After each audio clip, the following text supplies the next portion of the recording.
Sikap Indonesia ngerespon tarif impor 32% dari Amerika. Jelas teman-teman, kita pasti nggak tinggal diem. Kabarnya pemerintah itu udah ngirim tim negosiator nih ke Washington DC buat mastiin kepentingan ekonomi Indonesia itu tetap terjaga. Nah, kalau kita bicara dampak paling penting dari 32% tarif impor itu apa sih yang paling kena? Pasti yang terdampak itu ya di segi elektronik, tekstil, karet, sampai produk perikanan juga bisa kena pukulan besar di pasar Amerika, teman-teman.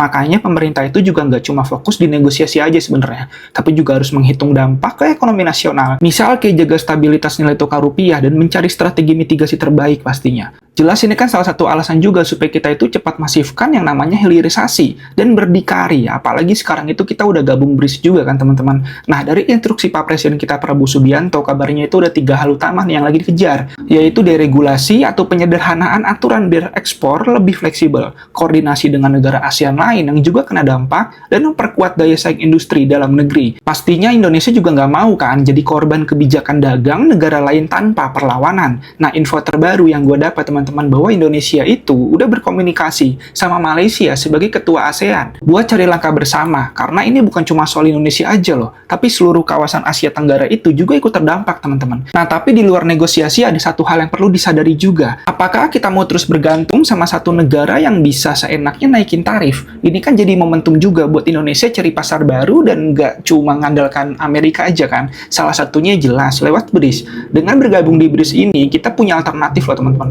terutama di mitra dagang yang lebih luas, yaitu Cina, India, Rusia, Brazil, dan Afrika Selatan, yang memang udah jadi pemain besar di ekonomi global. Dan poin utamanya jelas loh, ini bisa jadi jalan baru buat diversifikasi ekspor dan mengurangi ketergantungan ke barat. Selain itu, kalau teman-teman mau tahu, BRICS juga punya New Development Bank loh, yang bisa jadi alternatif pendanaan buat proyek besar tanpa harus terjebak dalam tekanan IMF atau Bank Dunia. Dengan kata lain ya, kalau Amerika mulai mempersempit ruang gerak kita, teman-teman, kita udah punya jalan lain buat tetap tumbuh. Jadi ini bukan cuma soal melawan tarif 32% aja, tapi juga soal membangun ekonomi yang lebih mandiri dan nggak gampang diatur oleh negara lain.